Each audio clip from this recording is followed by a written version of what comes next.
So I bet you're all wondering the $50 million question. Is Cam Ward that franchise guy? My answer, no, he's not. That's Marcus Whitman. TFG, but nah, what is cool? What's going on? We got the Tennessee Titans today. In all seriousness, Cam Ward, I'm really excited. There's some things I do want to talk about because I've watched every game and I watched the full games. I do think that there's still some concern there for me going into his sophomore season. There's a lot of talent, so that's kind of the short little spiel of it. We'll talk more when we get into Cam Ward's section in the quarterback room. But we're going to go through this roster. We're going to go through free agency. We're going to build a whole strategy together, coaching wise, and we'll get into that 7 round mock draft. Let's ding, let's roll, let's vibe. Offensive line, what do you got for me? This offensive line is a better offensive line than in Tennessee's past. The ghosts of Christmas past is not haunting this team as bad as it has. And there's a lot of key pieces. They've gotten some development here. Obviously, Peter Skoronski's turned into a really, really good offensive guard for this football team. And he's really impressed me too on the move as a run blocker. I've seen him make some very, very nice plays at the second level. I think that's really where he's honed his development a lot. And not just obviously in pass protection too, but he's really done a better job at getting to the second level and stuff like that is one thing I've really noticed with Skoronski. And Dan Moore at the left tackle position, he's been a little bit of a weak link. I'll be honest. At least he's reliable. That's always an important thing when you're available and you're on the field game in, game out. That's a big part of being on this offensive line is continuity. I'd rather take 5 okay offensive linemen that stay healthy than 5 elite offensive linemen that play here and there and sporadically. And then you have to start all these different players, right? It's just continuity when an offensive line is so, so important. So Dan Moore, here's my little spiel on this. You need to draft somebody to develop. 3rd, 4th round. Get that developmental left tackle of the future. Dan Moore could be cut this offseason. I don't see it. Okay, I think he's going to be somebody that they keep on. I think they had him as a team captain to end up the season. He's going to more than likely be the starting left tackle next season, and that's fine. But they do need to start envisioning that long term because they can get off of his contract in a snap if they need to, and just trying to get better is more thing. If he comes out and continues to play, if he plays at a super high level, then you don't need to worry about getting off his contract. But he just, to me, it's somebody where it's like, all right, I'd be looking to at least invest in here for that long-term positioning. And that's why I'd say 3rd, 4th round pick makes a lot of sense for somebody behind Dan Moore. Left guard, obviously not a need. Lloyd Cushenberry. Next conversation we need to have here is Lloyd, because I do think he struggled quite a bit this season. He finished off the season strong. That's one thing I do want to credit for him. And he was coming off like an Achilles or something like that last season. So that takes time to get better, to get stronger, and all those sort of things. But when Corey Levin came in there, when Lloyd got hurt, what was it, like week 11, 12, somewhere in that range, I thought Levin was better as a center. And their run game was dramatically better when Corey Levin came in.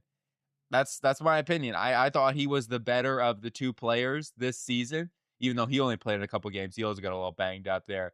My view on this, though, is I'm going to let the organization decide what they want to do, because Lloyd Cushenberry, you cut him, you're only saving like $3 million. I would rather just, even if Lloyd is riding the bench next season, I'd rather have him on the bench for that than just saving the $3 million, because he can be good backup. And as I said earlier, continuity is the best thing, especially for a young quarterback. Having a center that you already know and has been there, done that, it's important. So I'm okay with the fact that he's a little expensive. Saving and cutting him just doesn't really make sense. Now going into 2026, I think or 2027, I think you have your long-term starter possibly with Jackson Slater, who they're co-training. They're at guard and center. He finished the season at right guard. I would expect him to be in the mix for both of those positions. But he's definitely got to watch out for him. I watched him as close as I could during that final game versus the Jaguars. I thought it was pretty good. I saw him get beat on once by a blitz and then maybe one other time. But besides that, I thought he was pretty dang good for the most part of that game. Did a good job for a rookie especially. So I'm very, very excited to see what Jackson Slater has. Am I going into next season saying, oh, Kevin Zeitler, we don't need to re-sign him or sign somebody else, and we're just going to rock out with Jackson Slater? No, like they still need to add somebody. I have no problem with them adding an outside free agent, giving him a couple-year contract. As mentioned, Slater could be their long-term center too. So they've got a lot of options on the table here.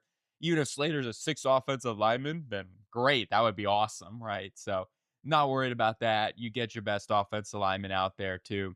And with Kevin Zeitler, I will say that he does not come back. We shall see. Look, I'm all for if he wants to come back, give him another 1 year contract. My feeling is, though, he may end up going elsewhere or end up retiring after this season, too. So keep an eye on that. We'll see how the news works and breaking with Kevin Zeitler. Then you got J.C. Latham. Okay, Gotham Latham. And I was a big fan of him coming out of Alabama. Am I still a big fan of him? Yeah, I am. I still like him.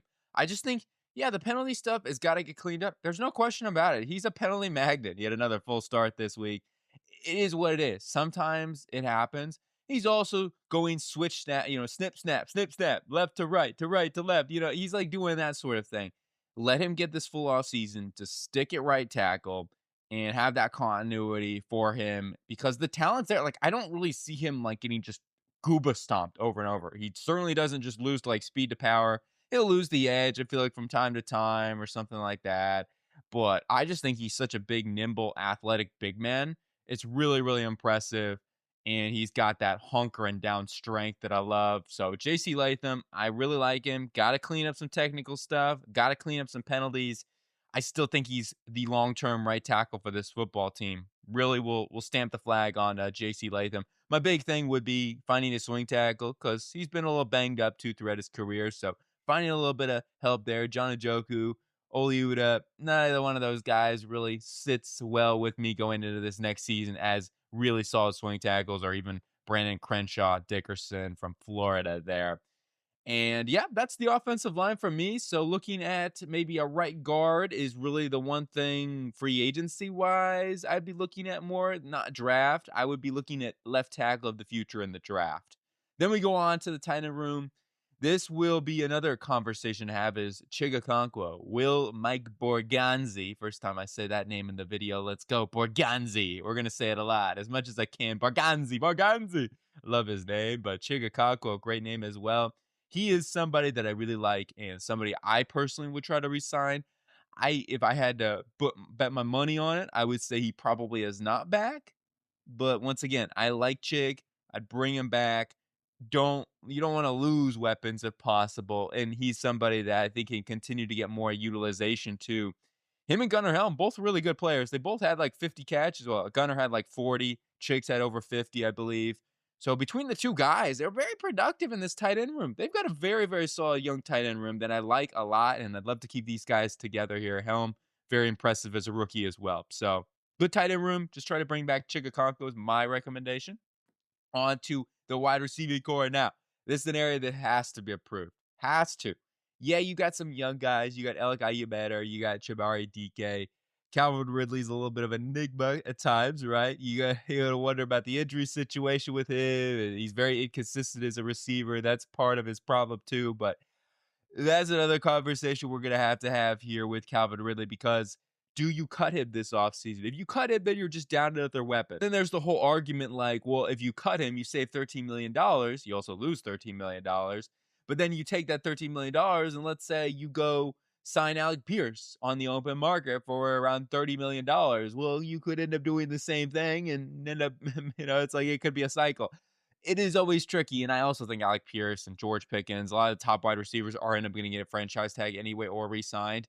It just that's the way it goes. Like teams do not let their top wide receivers go in free agency. Look throughout history, they end up getting tagged, and I think there's a good chance. So maybe they bring in a veteran over here to help out this wide receiving core, but my focus is the draft. Just think when you look at this draft class, you look at some either the top 3 wide receivers or somebody on day 2 finding help in the draft is kind of the way to go. 9 times out of 10, free agency just doesn't seem to really work out that well, especially the big names when you're paying those top wide receivers big time money.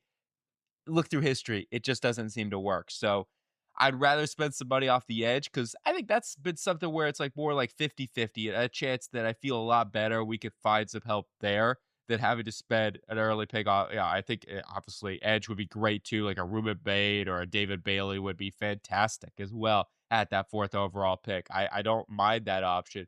But wide receiver, if I had to choose, if there's one area on this roster that I would be so upset with myself to not improve going into next season. It would be the wide receiver group. Like I have quarterback might be the biggest deal at the roster, but generally speaking, I want to make sure we have a good wide receiving core because if you don't have a good enough wide receiving core, then you go into next season, you're saying to yourself, well, Cam Ward looked okay, but we weren't sure because he doesn't have enough talent maybe around him. So now we're questioning ourselves going to year number 3, year number 4. Like, okay, do we have a franchise quarterback and all those sort of things? I'd rather have the surrounding core know that for sure we have enough weapons in the room to be able to find out is he the guy. So that's kind of where I'm at with this. In elegant manner, Chamar DK both had flashes. I thought Elegant Manor actually had a nice catch this past week versus the Ravens, and he also early in the season really looked nice. I thought he kind of slowed down a little bit, and he's not I wouldn't call him an amazing wide receiver or anything like that.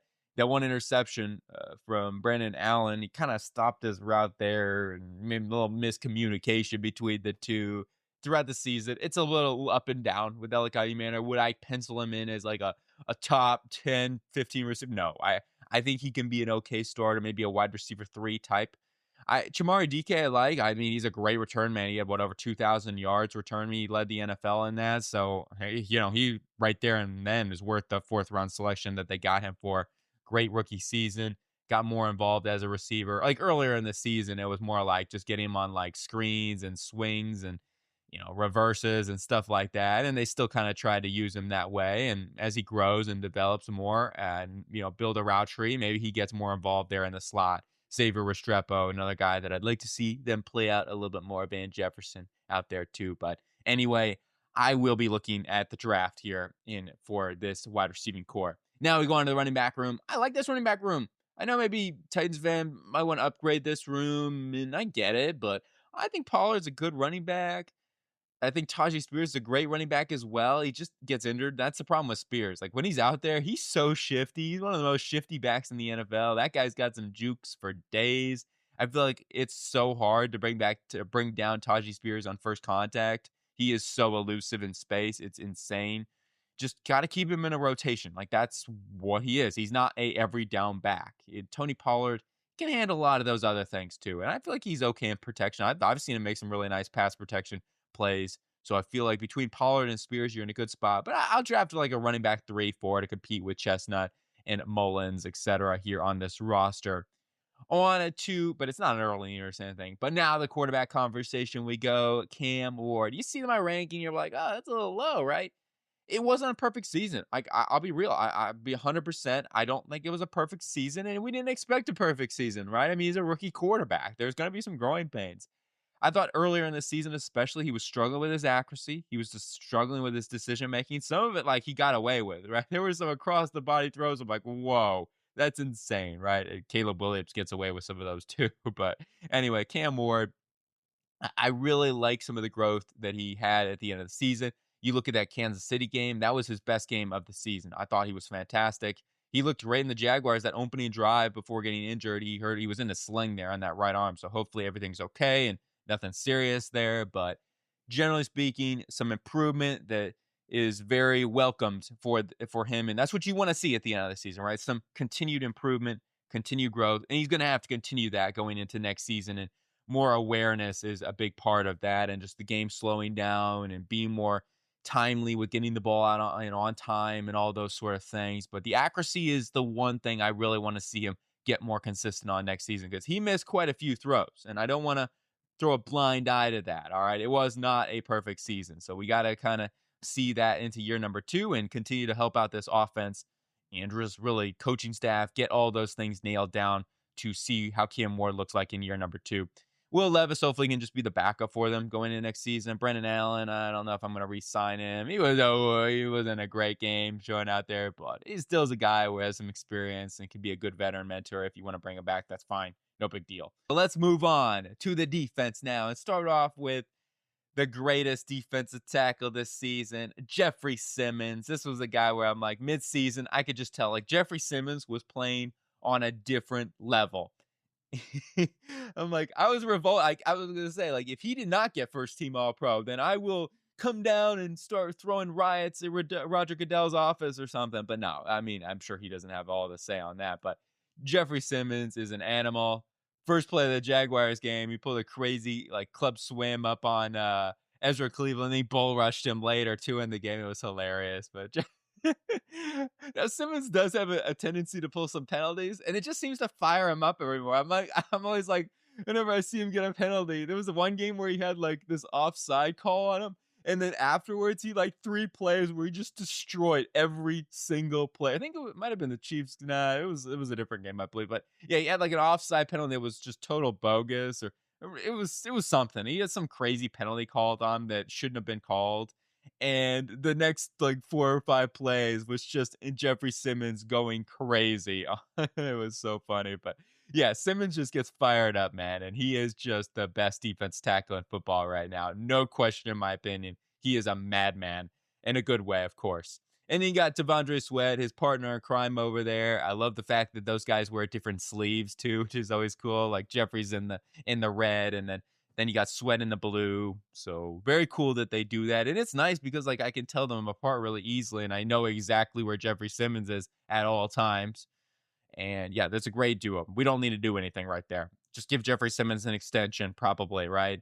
Sebastian Joseph Day, I'd like to re-sign him. He's a good, solid veteran and can rotate in for them in their defense line. Got to keep Jeffrey Simmons and Devondre Sweat healthy and keep them in a good rotation. And then you got James Lynch. I'm fine with bringing him back as well. We can draft a defense tackle late. It's not an early need for this football team. They've got some studs up in here. Edge rusher is my focus. We need to get an edge rusher. We need to prioritize this. Olufemi Oladipo, I like what he showed in run defense. So I do want to give him credit there. I think he's a guy that if he develops his pass rush plan, he could be a really good edge rusher. So I'm not like, look, this is not something where I'm throwing him out the window or anything. Oh, I'm not throwing him out. I'm not throwing anybody out the window. That would not be good for me. I think the police might not be very happy with me about that. But Olufemi Oladipo, I like what I saw from him as a rookie. Just really got to work on that toolbox as a pass rusher. Get better with your hands. Yes, it's not easy. That's not something that's like he's just going to magically get better at. But generally speaking, from year 1 to year number 2, I can see some development there from Olufemi Oladejo. He showed the strength profile to hold up, be able to stack and shed, and that's something I like, right? So we'll see how things come along with him. I still want to improve this edge room. I still want to add to it. It needs to be added. As I mentioned earlier, if I had to choose between edge and wide receiver, no matter what, I'm choosing corner in free agency in the draft. So I'm not going to ignore that. But if I had to choose for that first round selection between edge and wide receiver, I would choose wide receiver. Mainly because, like, at least you have a beast. You have beasts in this defensive attack room. Jeffrey Simmons is going to raise the floor of everybody off this defensive line. When you have Jeffrey Simmons, you have to take note as an offensive game planner. Oh, where's number 98 out there, right? I mean, you cannot ignore him or even Tavondre Sweat because of how good these two guys are. Whereas the wide receiving room, like, you can be like, okay, we're not super worried about this wide receiving room. You got nobody that's going to scare us. So that's why, to me, I'm prioritizing that over the other. I just want to be real with where I'm at. And Olufemi Oladejo, as I said before, I'm not giving up on him. Jalen Harrell, yo, he had some really nice reps versus Cole Van Lannon, too, who's a really good tackle who just got paid and everything like that. So Jalen Harrell's a guy not to ignore. Jihad Ward, maybe they bring him back on the cheap, but I think between Arden Key, Jihad Ward, you can bring back one of those guys for a relatively cheap 1-year type of contract or something. If I had to guess, it would be Arden Key because, hey, he said, I bought a house here. I want to stay here. Maybe he takes a cheap deal to stay. And that's kind of where I'm at with this. But edge room, still want to try to improve. We'll look at that. I'm really interested in Jalen Harrell. I can't wait to see what he looks like year number 2 as well. Maybe they found a really late round gem there with him. On to the linebacking core. This is an area that does need to be improved. This is more of a draft need. Cody Barton and Cedric Gray both under contract. Cedric Gray's a beast around the ball. He was one of those guys coming out of North Carolina. It's like, yeah, you kind of knew the role he was going to play. There was a game that I always go back to with Cedric Gray. It was, I think, versus Miami, where he made like 7 tackles in a row. He's just such an animal around the line of scrimmage. He really is. And that's what he does here at Tennessee as well. They need a coverage guy. I think Cody Barnes really just not that guy. And I mean, he did get beat on like a little coverage. They moved who was it? They moved, I think it was tight end. I think it was number 80 on Jacksonville. Quentin Morris. They moved him across the screen and got free there on that little tight end. Cody Barton couldn't keep up, kind of got washed in the trash. And that's kind of been a theme. Like, he's not been terrible. I'm not going to say Cody Barton's the worst linebacker or anything like that. I've also seen Cody Barton make some nice plays, captain, all those sort of things, I believe he's the green dot, so I'd have to double check on that, but I see him always waving and doing those sort of things. So typically those are the guys that do the green dots and stuff. They're calling, they got the play calls and stuff. So I'm fine keeping him around. Cedric Gray, those two guys go into next season as your starter, but they need to invest. And I would mainly be looking at investing in like a coverage role style of linebacker. Now Williams, a really nice rotational player. He did a great job making the most of his plays. He's another one of these guys like a heat-seeking missile type in for their defense. So between Williams, Gray, Barton, those are a solid group of three. Get that fourth guy in the draft who can be a coverage specialist type. That's really my whole recommendation. It's not an early draft need, but maybe round 4, round 5, you can find somebody in that category. On to the defense or to the cornerback. We're on the defense right now, but cornerback wise, you got Daryl Baker Jr., you got L'Jarius Sneed, Marcus Harris, you got Jalen Armour Davis, Kyrie Elam, who were playing significant steps. Well, obviously, L'Jarius Sneed is not playing significant steps. Like, yeah, he doesn't play for us. We know he's not even on the roster, we feel like, and he probably won't be after this season. I could bet, I'll be like 98% sure that he's, I mean, maybe I shouldn't go that high, but I think there's a very good chance. And hey, it just didn't work out. Sometimes it doesn't work out. They gave up a third round pick and they gave up a big contract.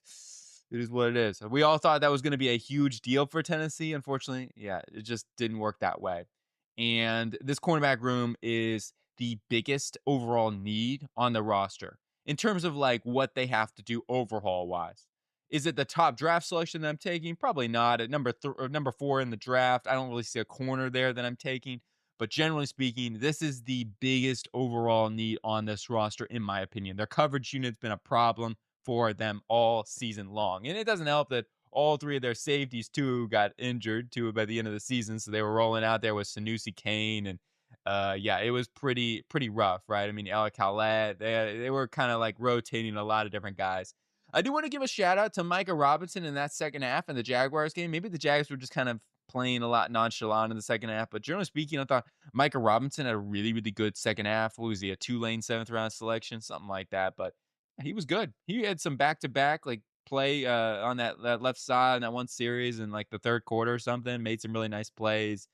I think one of them was on Parker Washington. It might have both been on Parker Washington. Either which way, Parker Washington's been really good too. So, but Micah Robinson, we'll keep an eye out on him. I'm not penciling him in as a starter or anything like that, but maybe as a guy who's gonna be a 4th or 5th corner that could compete for a roster spot next year, and who knows, where it could come out of the woodworkings and be a really good player, then great, right? Daryl Baker Jr., Jalen Armour Davis, maybe bring back one of those guys. That would be my only thing is as depth, right? You need to help out. You need to go and invest in the draft and free agency. But generally speaking, we're going to be looking at overhauling this room. Marcus Harris had some nice flashes there in the slot.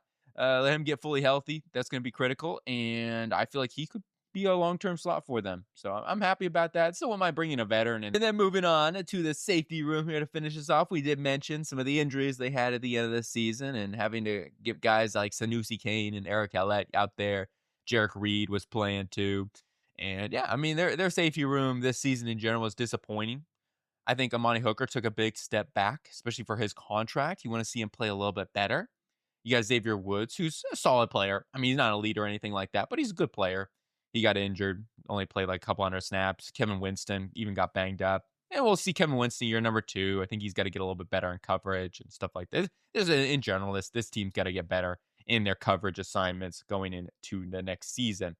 But they're in terms of like, is this a draft need? I'm not looking to draft anybody here, at least early. Maybe they spend a day 3 pick on it. But you got Woods, Hooker, Winston all under contract. I'm not cutting Woods just to save like $4 or $5 million. I don't think that's worth it. At least in my opinion. They got the money. If they were really strapped on cash, then fine, they could do that. But generally speaking, that's not something that's a priority to me. So I'm not really going to look at this as the cornerback position's my priority in terms of the secondary. Coaching wise, though, let's talk about it. All right. Who would be the ideal head coach? You got to let me know. Who's your ideal head coach? For me personally, I mean, John Harbaugh would be great. I like Mike McDaniel. Those would be my top 2 if I had to pick for the Tennessee Titans. Mike McDaniel would be a really fun one. I think him and Cam Ward is a very good duo. So if I had to really go out and hire one of these guys, I probably would actually choose Mike McDaniel. I like John Harbaugh a lot, so I wouldn't be mad with that. Clint Kubiak would be a fun one there. But generally speaking, we'll see. Kevin Stefanski, I'd be okay with too. Like if they had to get Kevin Stefanski, I'm not like saying that's a terrible hire or anything like that. But Mike McDaniel would be pretty sweet. So yeah, I mean, if I'm making the hire here, if I'm gonna pull out a little coaching hire, I'm gonna go with Mike McDaniel as the guy. On to the free agency strategy, player cuts. I'm gonna start off with Jerry Sneed, pretty self-explanatory. We're just gonna let him go. Didn't work out. So we'll save that money, almost $12 million, gets us up to almost 15, $115 million. And big difference, quite a little difference mathematically. Those teachers would tell me, sure. On to the team free agent period, and we are going to re-sign a couple of guys here on offense, starting with Julius Chestnut. We're just special teams and stuff. Morgan Cox, long snapper. He's a little bit of older long snapper, but hey, he's a legend there. And if he comes back, then we'll re-sign him, no problem. Chigakonko might be a little controversial. Maybe Mike Borganzi. There it is again. But maybe he doesn't re-sign him. I'm re-signing him. I like him. And as I said earlier, I'm not trying to lose weapons in this offense.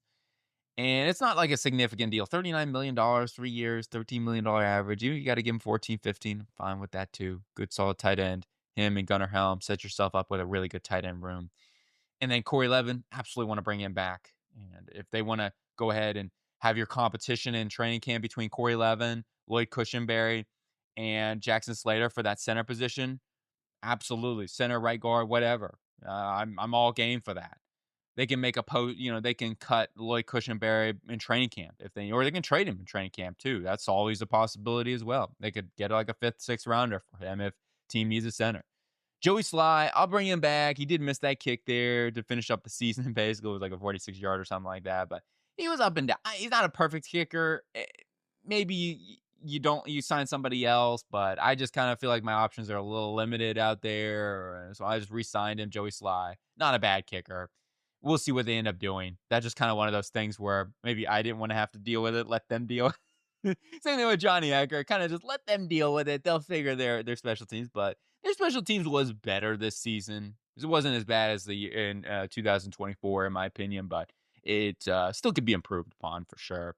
Defensively wise, Arden Key, we'll go and give him a contract, a 2-year extension, and he'll be a good rotational player, right? This is a contract where he is going to be a number 2 in my eyes, or right. And your hope is that Olufemi Oladejo or even Jalen Harrell out cement him and win that starting job. And you just need depth, though, right? You have injuries, and edge rush is a position where you need to be able to rotate guys. You need 4 players that can play like 4 to 700 snaps in the room.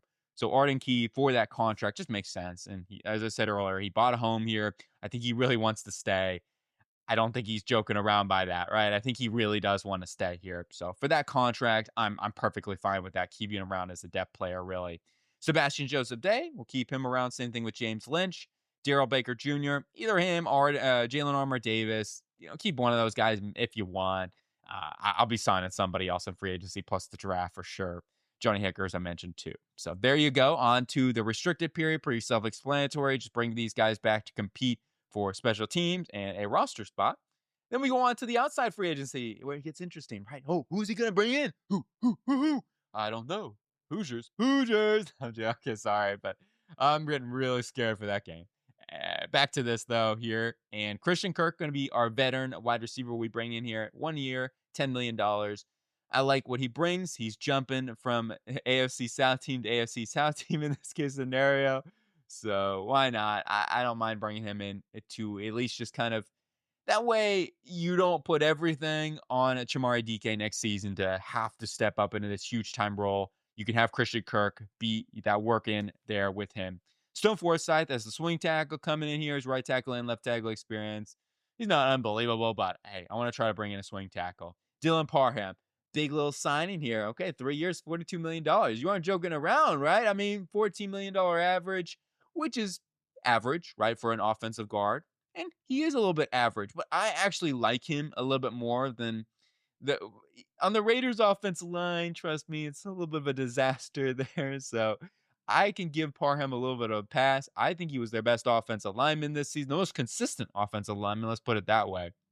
I mean, Cole Miller was injured, so there's that. But Parham, put him over right guard, and that's more of his natural spot anyway. At Memphis, I liked him a lot at Memphis at right tackle. Now he's better, I think, on the interior, and that's fine. But he well, I just put him over at right guard, and I feel confident about that as more of his natural spot. And I keep saying, like, why do they keep moving him to the opposite side? That's all they wanted to do over at Raiders. The Raiders keep wanting to move players out of a position. If you notice that, Jackson Powers Johnson. So Parham, let's stick him at right guard. Him and Peter Skoronski as your guards, and you have J.C. Latham next to Parham, which I think would be great. I think it'll be a really, really solid sign. He's a young player too. He's only like 26 years old. So for the contract that you're getting for him, it's probably like a 2-year guaranteed scenario. Well, maybe a little less than that. If it doesn't work out, it doesn't work out. But it's not like going to be a contract that breaks the bank for you guys. You have money, you have to spend some of it, right? There's a floor in the NFL salary cap that you have to spend a certain amount. I don't have a problem spending money on the offensive line. Kwity Paye going to be a selection. We steal him from the. You can see we're stealing conference players. It just is what it is. It's kind of the thing. It's a tone. It's the tone setter. But you got Kwity Paye, 3 years, $48 million, $16 million average. He's not an elite edge rusher, all right, but he brings a quality player to the edge room that I know can help out this room. And with some of the young talent that they have, can just provide a very solid source, a pass rush, and a very good run defender. And he actually did make some plays. I thought there were some times this season, especially like towards the third, fourth portion of the year in Indianapolis, where he really caught some fire in the season for the Indianapolis Colts. I saw him make a lot of plays as a pass rusher too, not just a run defender. So, and he's a guy I keep saying, I think Pay is going to be one of those dudes that actually gets better with age. He just seems like that type of player for me. Like all the athletic traits are there. I don't think he's going to lose a ton of that. He's just really needed to work on his hands and getting more consistent, more polished, and he's starting to get it there. And that's why I think this contract's worth it for a guy like Kwity Paye. He's been relatively healthy too throughout his career, so a lot of those things, at least he can play for this football team. And you're stealing him from the Colts. So there you go. Boom. Jonathan Jones will bring him in as a 1-year, $5 million option to be a slot backup behind Marcus Harris. Or if he needs to play, if Harris is injured or whatever, then you could have Jonathan Jones play in there. Just have some good depth. Maybe it's a little expensive to play for a depth player, but I'm okay with that. He can play on the outside too. We're going to draft a rookie. So, hey, if Jonathan Jones needs to start out the season, I'm fine with that. And finally, Busta Brown. Montreal Brown from Jacksonville. I am a huge Busta fan. Going back to the Arkansas days, he was on my underrated list, so there's a little bit of bias here. All right, a little bias, but I like him so much. And look, I thought he had a great season. Maybe you can disagree with me on that, but I thought he had a great season for Jacksonville. Earned that starting job. 3 years, $42 million. We're gonna give a chance for him, and the guarantees on that's probably gonna be like 24 to $28 million. So you're looking at something like that. And if it doesn't work, it doesn't work. As I said earlier, we need to take chances on corner, and sometimes you need to take chances in general. They have the money to do so. And we still leave ourselves with a really good floor here. I'm budgeting $15 million in draft spend, $12 million, that rollover cap. They've consistently had around $12 to $17 million in rollover cap over these past couple of years, which is fine. It meets that floor in the NFL level. But I just think that it gives us flexibility. At the same time, I want to make sure we're bringing some sort of talent into the room. And hopefully that meets Mike Borgonzi's approach of kind of like being tactical, right? Not going super crazy, but at the same time, spend here and there and get some key players in for the roster. Speaking of the roster, here it is before the draft. Highlighting the needs still. Wide receiver, absolutely. I think you know where we're going there. Left tackle of the future, that's a day 2, late day 2, early day 3 type of selection for me to be able to draft and develop. Running back's a day 3 selection. Get that third, fourth running back in the room and get some depth because you got to look at it in 2027, plus the injuries Tajay Spears has had. I want to make sure we have a good, solid backup. Plus, hey, if we bring in a Mike McDaniel or somebody like that, you're going to need a third running back in the room. Then we go on to the defense where I would be focusing in on corner. Corner is going to be the top need from me. Defensive line, absolutely. We'll look at that. Linebacker, also kind of a sneaky need here. At least we brought in Kwity Paye and Olufemi Oladejo, year number 2, Arden Key back. Jalen Harrell, year number 2 as well. Solid rotation right then and there. Defensive tackle can be something we look at on day 3. But linebacker, I want to find a coverage guy. So maybe that's a, round 4, round 5 type of need to be able to develop behind Cody Barton and whatnot. James Williams could be a good rotational player for them, et cetera, et cetera, et cetera. So, boom, it's draft time. And we got Jordan Tyson from Arizona State, the wide receiver. The injury stuff is a big question. You're probably going, no, another injured player. What are you trying to do to us, man? Why are you trying to do this to us? Do you hate us? Do you not like Tennessee? No, I actually do. That's one of the stadiums I've actually driven by. When I was on my way to Florida, I saw the Titans Stadium. I've only seen like two stadiums, I think, in my life. I think the Colts and the Tennessee Titans. So Titans Stadium's nice. They're getting Nissan. Speaking of which, 2027, they're getting the new Nissan Stadium. That's going to be interesting to see. But Jordan Tyson, I like him a lot. I mean, Mekhi Lemon's my number one wide receiver. I don't think Mekhi Lemon goes at number 4 overall. I'm just being real. I think it's either Tyson or Tate. So there's a little bit of realistic ability with that. And Tyson's great. Like, it just comes down to that injury situation. But if he checks off all the medicals, I'm very comfortable taking him here at number 4. He's got that prototypical X build. He kind of he's a little mix of like Jacoby Myers meets Justin Jefferson. Like, he's a little in between that mold. And even if you're getting Jacoby Myers, I'd be pretty happy with that. Jacoby Myers is an underrated wide receiver. Really good wide receiver. Plus, he can block his butt off. Oh my gosh. Jacoby Myers is a beast, man. I'm sorry, I'm talking too much about the Jaguars and the Texans in this or the Colts, but hey, I'm just being real. I think that Tyson could give you that in this offense. So get yourself some help. If he can continue to work on maybe his ball skills a little bit and stuff like, that, I think he could be an elite number 1 wide receiver. All the traits are there. His movement skills are crazy good for his size. Just such a fluid mover. I mean, maybe he's not the most yak guy, right? That's the other maybe knock on is Jordan Tyson. He's not the most yak guy, but I'm not super worried about that. He's a really good football player and add weapons into the offense. We're going back to Arizona State for the second round selection. Keith Abney II. He is a great football player. He's got ball instincts for days. I mean, he plays a lot of off coverage there at Arizona State, but I just think he's so fluid in off man coverage, zone coverage. He can dial like in an instant. And as I said before, we got to add corners. And I think there's a lot of value in this position for the Titans to be able to get a starting corner early on in the NFL. But we did bring in Jonathan Jones. If he needs to start right away, then that's fine. He has inside out versatility. Abney, Montreal Brown, and Marcus Harris, hopefully, is your young cornerback duo of the future. Next up, Jude. Hey, Jude. Okay, I'm not going to try to butcher, but Jude Bowery, selection from Boston College. Like, what? Are you crazy? Drew Bowery, we can get him in like the 5th round. I see him out there on PFF's board like 160 and this and that. And you're crazy. What are you talking about? I mean, okay. Yeah, I am standing my flag on Jude Bowery. I've done a full breakdown on him. I really, really like Bowery. I think he's going to be a guy after the Senior Bowl that's going to get a ton of attention. He's such an easy mover.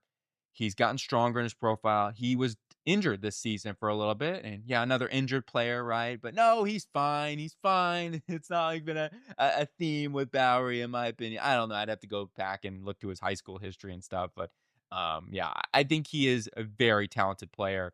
And I see him as a starting left tackle at some point in his career. He's got 34-inch arms. He's got solid NFL size. Great movement skills, as I mentioned. There's just not much about Bowery that I don't think he can be. I really like him. So definitely, I recommend taking a look at him. I think he's going to move up a lot after the Senior Bowl. I really do. I think he's going to be a guy that thrives big time there. We'll see. Maybe I'm wrong. Maybe get the egg in the face here. You can throw a pie at me virtually. Maybe. Who knows how that works. I'll throw a pie at myself if it really doesn't work out. But I like Bowery a lot. Then we go on to Kyle Lewis from Pittsburgh, linebacker, really athletic linebacker, coverage linebacker. That's exactly the mold that I'm looking for. Great football player. That Pitt linebacking room is very, very good. And Lewis is part of that duo that is so fantastic and very, very good coverage player. That former safety, and you can tell the way he moves out there, he's got those traits. And I feel like he could be a great developmental piece behind Cody Barton. On to Mike Washington Jr. from Arkansas. I do apologize about my voice. I've got the boogers in the nose. And it's definitely it's a little up in there. But Mike Washington Jr. is going to be the selection here as that number 3 running back, and he certainly has some speed for his size. Like, he gets linear for sure. I mean, he's not the most agile player, but he's strong and he's athletic. And we'll go ahead and address that 3rd running back spot here on day 3 to help out this room. Very, very good season there at Arkansas. Now we go on to edge, Tyreek Sapp, edge rusher from Florida, who gives you some more depth off the edge. And we'll just continue to take shots here. He'll be the 5th guy for them in a rotation. And is it enough off the edge? You might be saying that's not enough. It isn't enough. We're edge position could be rough, but hey, at least you got yourself a stud in there with two studs, of course, with Jeffrey Simmons and Tavondre Sweat. And we added in Kwity Paye. Now you added Tyreek Sapp. You got Olufemi Oladejo, year number 2. Jalen Harrell, year number 2. We brought Arden Key back. it's at least a sound enough room. I just really wanted to address that wide receiving room, and that's why I went with edge here later in the draft. But Sapp's a good football player that I think can contribute right away, like 100, 200 snaps for this football team. David Blay Jr. from Miami. If I can speak right now, my speaking skills aren't very good either. But David Blay, he transferred in to Miami. Good run defender, good rotational player. That's really what he was at Miami, which Miami's got some good defensive linemen, right? I mean, there's a reason why they're in the national championship. But Blay gives them a sound run defender. Keep your guys fresh in that defense attack room, and that's really what I'm looking at it with David Blay. Just some more depth in the room. He's got a lot of the traits you look for. Good size. I think he's got like 33 plus inch arms. So very solid rotational player for them. And then we finish up the draft with Jalen McMurray, who's he's got a Senior Bowl invite. So we'll see how he looks. He plays a little safety too for them, but mainly in the slot, right, at Tennessee. And he's an experienced guy as well. He transferred in, I believe, to Tennessee a couple seasons back. But yeah, it just gives you some experience there. And to finish up the draft, can help them out as a backup slot corner slash safety for the team. So that's going to be it for the draft and the overall. Here's the recap. Here's everything we did. And you can definitely let me know your strategy. Let me know what you like to do, who you want as head coach, all those sort of things. But this is kind of what my approach is, and my instinct was telling me to do. I went after wide receiver heavy, as you can tell. And I kept Calvin Ridley, as controversial as that might seem. But I just, for the $13 million, you're not going to get a whole. I mean, again, we'll see what happens if Alec Pierce or if George Pickens ends up leaving. You're going to have to pay like $30 million for one of those guys anyway. So the $13 million, it would help, and they do have the money. There's a lot of possibilities. I'm just saying, as Ridley is a wide receiver 2 is not bad, right? Ridley is a good, solid wide receiver 2. But if you expect him to be a wide receiver 1, I think you're going to be disappointed. So we add in our wide receiver 1 with Jordan Tyson. Christian Kirk competing in there with Shamari DK, giving him a rotation. You have injuries, etc. Alec Manor as that 4th, 5th wide receiver as well. So you would go into next season probably with Ridley, Kirk, Tyson as your starters, with DK as that 4th guy. Manor, maybe 4th, 5th guy. Xavier Restrepo, maybe as the 5th or the 6th, 6th guy, something like that. And you get your practice squad. Tight end, we keep the same. Running back room, you have Mike Washington in that rotation. And then offensive line, we add in Dylan Parham in free agency. Stone Forsythe as a swing tackle. Jude Bowery is the developmental left tackle of the future. But the offensive line looks pretty good. You would then go in to the training camp with Lloyd Cushenberry, Corey Levin, and Jackson Slater as your competition for that center position. Winner takes it all. The winner takes it all. Dancing Queen. The dance. Okay, I'm sorry, Dancing Queen. I'm going to ruin your reputation. But I would then roll out with that for the offensive line. On the defense side of the ball, we add in a couple of corners here with Montrell Bustabound. And you got Keith Abney in the draft. You got Jonathan Jones in free agency to bring some veteran ability. Jalen McMurray in there. Sounds like McDonald's advertisement already. Micah Robinson can be a good backup there with Darrell Baker Jr., more of your rotational players for injuries and whatnot. But that's a young core that I think we can build upon. It's not going to be perfect. All right, there's going to be some growing pains. But trying to address what we can here is certainly of the must. The must. Elon Musk. But no, safety, we didn't do anything. Linebacker, we added Kyle Lewis to be a developmental coverage player for them to go along with Cedric Gray. I think that 1-2 punch makes a lot of sense. Defense line, we added Tyreek Sapp, David Blay in the draft. And then we may add in Kwity Paye. Yeah, I'm sorry. Arden Key, that didn't quite rhyme, but Femi Odejo, year number 2 with Jalen Harrell. That's the defensive line. And did we do enough on the defense line? Hopefully. It's not perfect, I'll be honest. But hey, here's the thing. If the offense is scoring 40 points a game and you're still losing games because the defense is allowing 100 points, fine. We'll figure that out in year number 3 of Cam Ward. If we know he's the franchise guy, yes, I said the pun again, but if we know he is the guy, I feel great about that going in year number 3 because they're still going to have tons of cap space. And then we can say, okay, edge rush the first round. Let's boom, bada bing. Let's hit that thing up right there with the Borganzi and all the Italian other jokes we can find. And you get yourself an edge rush in the first round next draft. And I feel so much better about that. And yeah, we can improve the defense a lot faster. Maybe defensive coordinator, all those sort of things can be made and changed and et cetera, et cetera. But it's so hard to know if your quarterback and your offense is good enough to be able to compete and be a Super Bowl type of competing team. and we'll go from there. So that's it. That's Tennessee Titans. Let me know what you think. Agree or disagree. And sorry about my voice and my speaking ability in this one. I was struggling. I'm not gonna be lying. The tissues down here. Yeah. But pin the camera. Ooh, man, there's just a flood of tissues all over the place. But anyway, I do apologize. I hope you guys have a really good day. Stay healthy out there. I know there's things going around. Jeez Louise. But yeah, I'll talk to you guys later. Let's go.